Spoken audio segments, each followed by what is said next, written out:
not even a student of politics. In fact, I'm not a student of much of anything. I'm not a Democrat. I'm not a Republican. I don't even consider myself an American.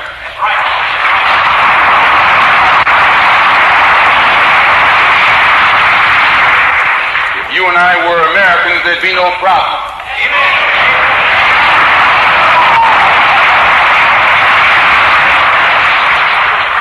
Those hunkies that just got off the boat, they're already Americans. The Polacks are already Americans. The Italian refugees are already Americans.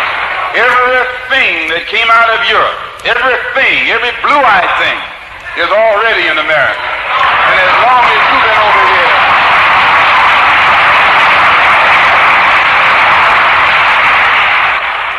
as long as you and I have been over here, we aren't Americans yet. Well, I am one who doesn't believe in deluding myself.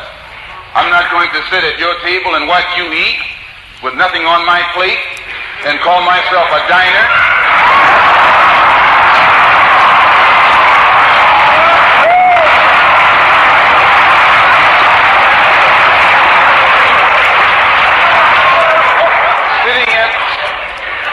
Sitting at the table doesn't make you a diner. Right. You must be eating some of what's on that table. Being here in America doesn't make you an American. Being born here in America doesn't make you an American. Why, if birth made you American, you wouldn't need any legislation. You wouldn't need any amendments to the Constitution. You wouldn't be faced with civil rights filibustering in Washington, D.C. right now. They don't have to pass civil rights legislation to make a Polak an American.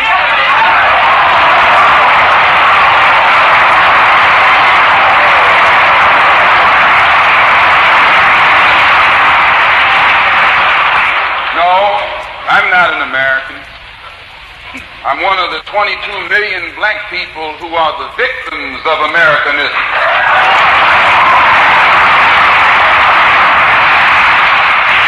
One of the 22 million black people who are the victims of democracy. Nothing but disguised hypocrisy.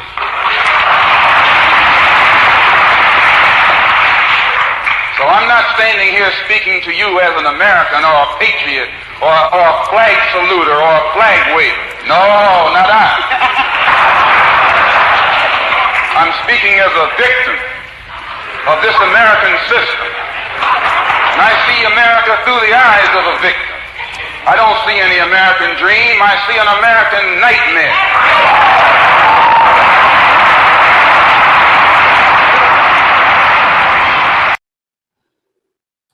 Yeah. He said what he said. Hey. So the first thought comes in my mind though for us is, because before we get back into it, before we really jump into it, the first thing that comes to my mind is what's our place and purpose here in this country as black people? Because as I'm hearing that and I'm thinking about the actual year that he's saying this, and then looking at where we are now, because earlier today I was just thinking, the sad part about a lot of these lectures that we're breaking down is we're talking from the 90s on back, and they're just as relevant today or even more relevant today than they were then, because we have the face or the illusion of real tangible progress, but then we have the results and the conditions of digression. And so with that understanding and that actual reality that we're living in, that lead me back to, after listening to this, first question in my mind is, what's our place in America and what's our purpose as black people in America? Like, why are we here? What are we doing here? Are we just here just surviving, just trying to make it? Or are we really here to claim our place in this country that our ancestors built? That's a question that we as Black people have yet to answer, even though we've been essentially asking that question um, since the late 1800s. I mean, I'm thinking in what was it, 1905, 1904, one of the roundabout one of them places.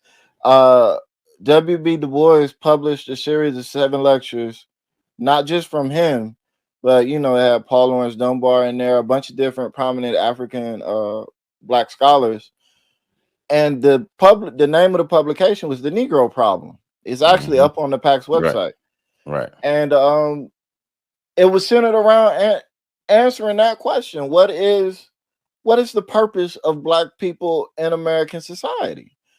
And we know what the intent of us coming here was, labor class. Like, yeah, we were brought here to be a labor class. right? Right, But something changed along the lines, and now we're no longer the labor class. But we were never redefined, and we never defined ourselves. right, So now we're still stuck in this block. Like, one of the things I think about whenever I hear this lecture or any lectures from prominent Black speakers back in the day talking about um, being Black in American society, it is the evolution of what it means to even be an American. right. Like, what it meant to be an American in the 1950s and 60s is very different from what it means to be an American today. The viewpoints are different. The Yeah, ideologies are shifted. right, right, right. So, Our usefulness has declined. yeah, I mean, Black people in America we're not the labor class anymore. Yeah, we do serve as labor class in some capacities, but we are not the main labor class that we used to be. We talking from the dirty jobs to the white collar jobs. Like, we not in that no more. Right. Well, Black people have been surpassed in terms of being the labor class by the Hispanics. Hmm. Um, and back then there wasn't a classification for Hispanic. So, Right, but over 90% of them classified as white. right, A large portion of them still do, but they also claim their ethnicity. They claim right, their Hispanic right. ethnicity, and they are by and large dominating a lot of the labor class jobs. This is why you see, even when you look at TV and media and things like that, the entertainment sector, they're used to in the 90s, the golden era of Black people, the 90s, right? There was Hmm. always a Black sidekick. Yeah, yeah, yeah. Nowadays, that sidekick is Hispanic. So there's a great book, Tom's, Coons, Goots, Mulattoes, and Mammies. I might have messed the title up a bit, but I think it's Tom's, Coons, Goots, Mulattoes, and Mammies. It's a book that's breaking down Black cinema from the beginning of Black cinema through the 90s. And that's crazy. I was just having this conversation yesterday. It breaks down the origins and just I guess the evolution of the Black sidekick throughout Black cinema. And Mm-hmm. starting and maybe going back, but I know one of the earliest prominent ones was Sidney Poitier, Mm-hmm. Eddie Murphy in 48 Hours, and it was Mm-hmm. just always had a white guy with that Black sidekick. Yeah, Yeah, yeah. And Eddie Murphy in 48 Hours was, a lot of people don't really talk about how powerful that movie was for a lot of Black people, especially the scene where he walks into the country bar, puts the sheriff hat on, and says there's a new sheriff in town. Like, when I listen to a lot of older Black people talk about seeing that on TV, yeah, it was huge for them. yeah. It's like that Sidney Poitier slap. Right, Yeah, right. So, when we start talking about what does it mean to be Black in America, that's something that we as a community, as a group of people, we got to sit down and define what our purpose is for being here. And I think that's a cultural question as well, which is why we have yeah, so many cultural issues. We yeah, haven't figured out what our purpose is as a collective. yeah, yeah. All right, so let's go a little further. I'm not a politician, not even a student of politics. In fact, I'm not a student of much of anything. I'm not a Democrat. I'm not a Republican. I don't even consider myself an American. Now hold on, stop right there. I like what he said right here because people that don't know don't know. When he said, "I'm not a student of much of anything," right? Hmm. Break it down, my brother. Malcolm X was an intelligent man, Very extremely intelligent. intelligent. And he was intelligent enough to know where his skills were and what was a good, efficient use of his time.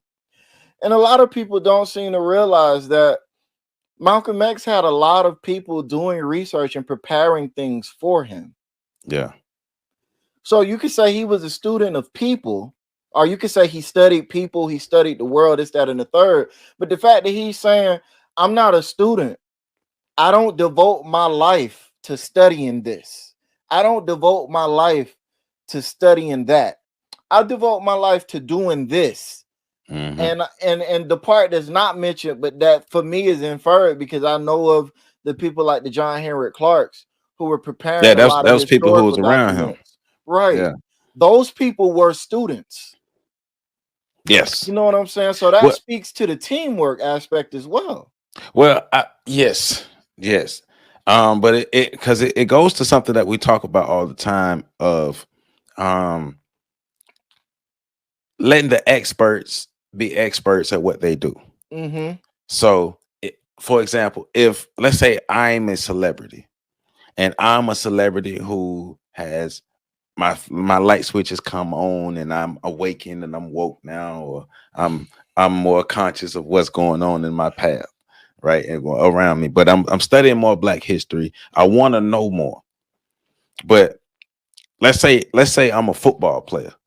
My craft and what I dedicate myself to is football.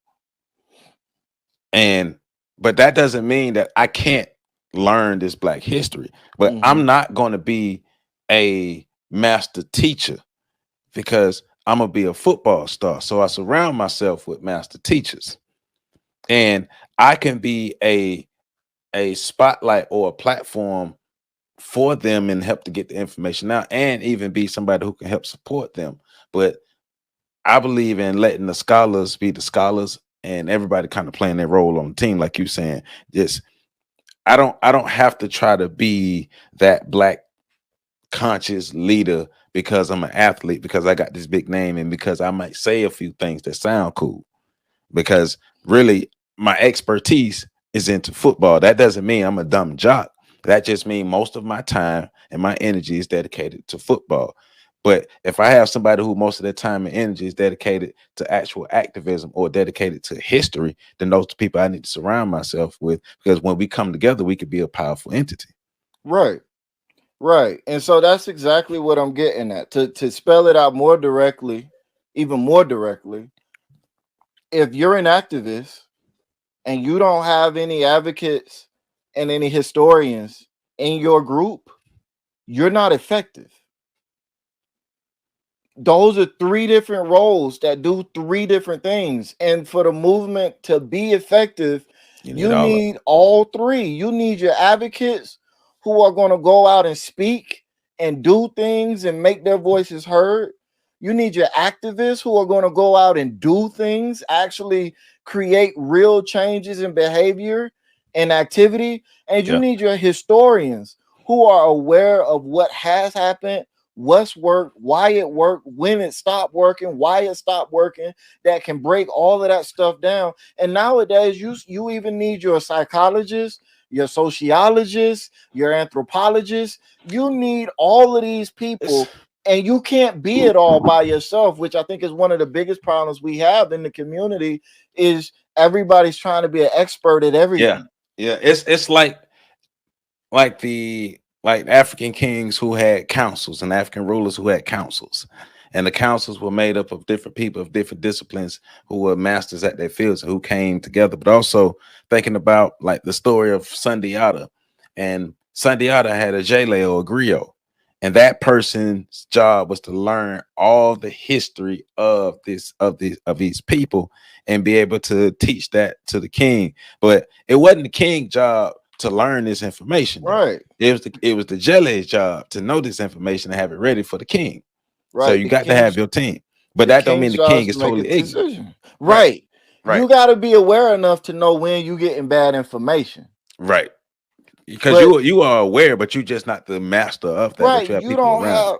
you don't have the intricacies, the ins and outs. You know about, like, you know the Civil War happened between these years, but you don't know the names of all the generals and the strategies that were used and blah blah. But You don't know all that but because guess your what? job is to make a decision.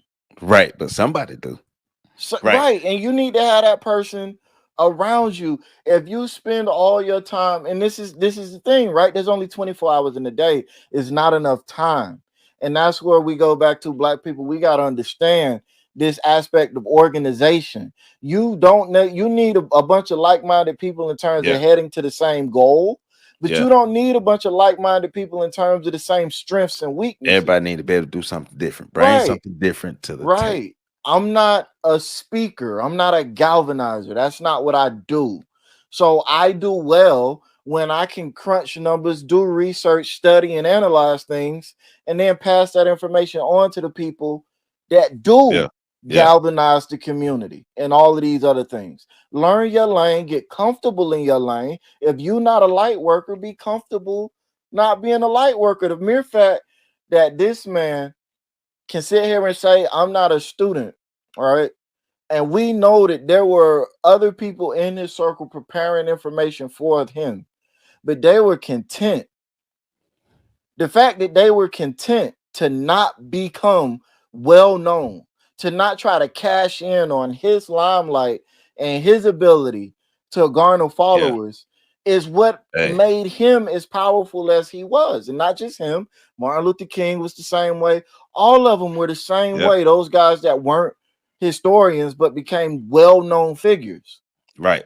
But you know, we used to always say a lot of people today have what we call nextism, and I kind of played that off of Malcolm X's name because everybody wants to be, or not everybody, but a good number of people I say want to be Malcolm next. They want to be the next person. They want to be known. They want to be remembered, and it's not for everybody to be remembered.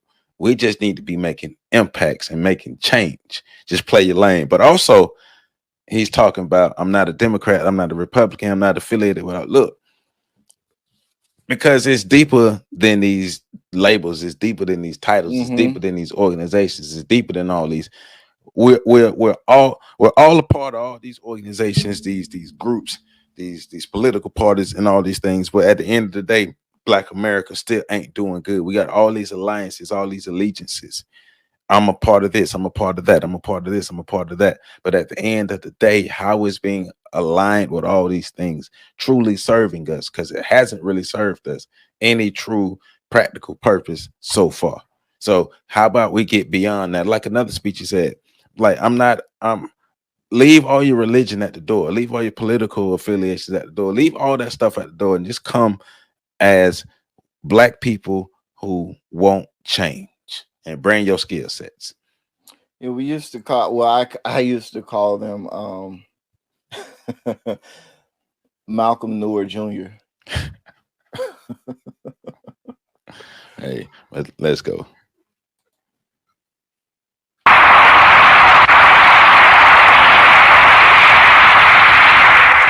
If you and I were Americans, there'd be no problem.